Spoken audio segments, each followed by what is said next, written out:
오늘은 로고 테라피에 대해서 보고자 합니다. 몇 년 전에 프랑스에서 설문조사를 실시한 적이 있다. 그 결과 89%의 사람들이 인간에겐 살아가야 할 의미를 주는 그 무엇이 필요하다는 응답이 나왔다.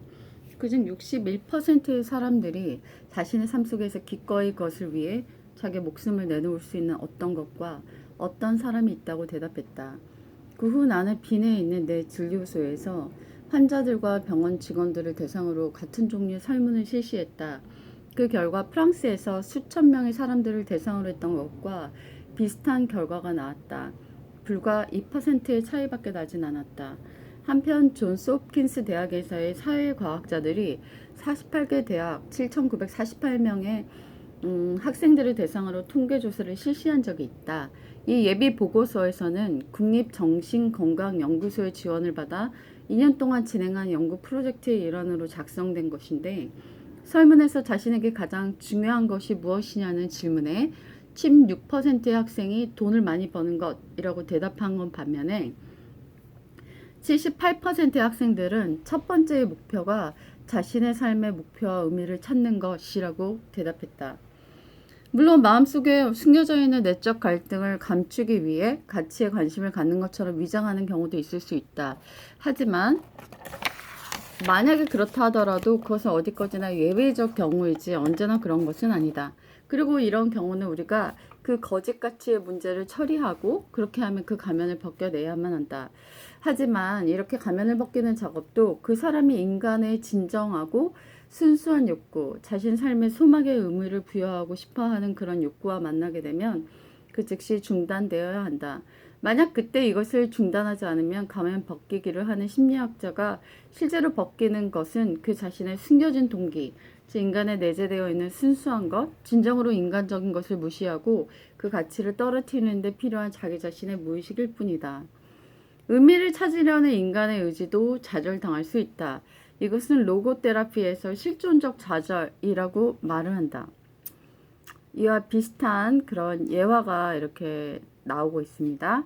자, 예화. 미국의 한 고위 외교관이 빈에 있는 나의 진료소를 찾은 적이 있었다.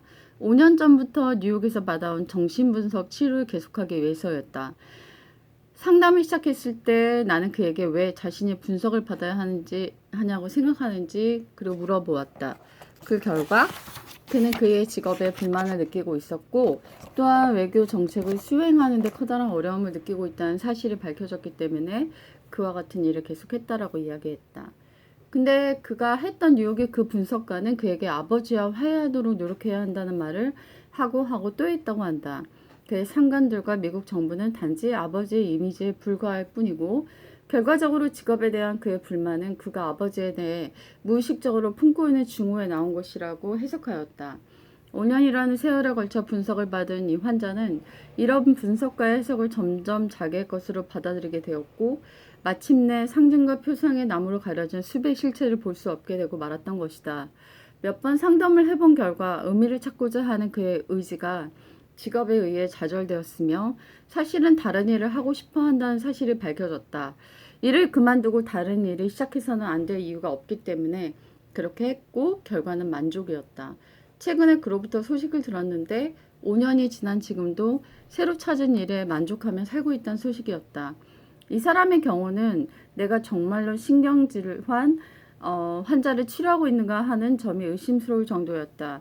그는 정신요법은 물론 로고테라피 치료를 실행해야 할 필요를 전혀 느끼지 못했다. 왜냐하면 그는 환자가 아니었기 때문이다. 갈등을 겪는다고 해서 신경질환이라고 말할 수는 없다. 어느 정도의 갈등은 정상적이고 건강한 것이기 때문이다. 같은 의미에서 고통도 역시 모두 다 병적인 현상이라고 할 수는 없다. 특히 그 고통이 실존적 좌절 때문에 생긴 경우는 그것을 신경질환 증세라기보다는 인간적 성취로 보아야 할 것이다. 사람이 자기의 존재의 의미를 찾거나 아니면 그것이 과연 있을까 하고 의심하는 그런 현상 때문에 병이 생긴다거나 혹은 결국은 그것이 병이 생길 것이라고 하는 생각을 난 단호하게 부정한다. 실존적 좌절, 그 자체는 병적인 것도 병원적인 것도 아니다. 가치 있는 삶에 대한 인간의 관심은 물론이고 심지어 그것에 대한 절망도 실존적 고민이지 정신질환은 아니다. 후자의 견지에서 전자를 해석하다 보면 의사는 환자의 실존적 절망감을 한 움큼의 신경 안정제로 해결하려고 한다. 하지만 의사의 역할은 이런 것만은 아니다. 의사는 환자의 실존적 위기를 통해 그가 성장하고 발전할 수 있도록 도와줘야 한다. 로고테라피 환자 스스로 삶의 의미를 찾도록 도와주는 것을 그 과제로 삼고 있다. 그렇게 하려면 환자의 실존 안에 숨겨져 있는 로고스를 스스로 깨닫도록 해야 하는데 그것은 상당히 분석적 과정을 필요로 한다. 이런 점에서 로고테라피는 정신분석과 유사한 점이 있다. 하지만 로고테라피 환자가 어떤 것을 다시 깨우쳐주는 과정에서 인간의 무의식에 자리 잡고 있는 본능적 요소에만 국한하지 않고 그 실존적 현실, 즉 의미를 찾고자 하는 그의 의지뿐만 아니라 앞으로 성취되어야 할 실존적, 잠재적 의미까지 고려의 대상이 된다. 로고테라피는 인간의 그저 충동과 욕구를 충족시키면서 쾌락을 얻거나 서로 갈등하고 있는 이드와 자아, 초자아를 절충시키거나 혹은 사회와 환경에 그저 순응하고 적응하는 데만 관심을 갖는 존재를 보지 않는다. 그보다는 그의 주된 관심사가 어떤 의미를 성취하는 데 있다고 보고 있으며 그런 점에서 로고테라피는 정신분석과 구별된다.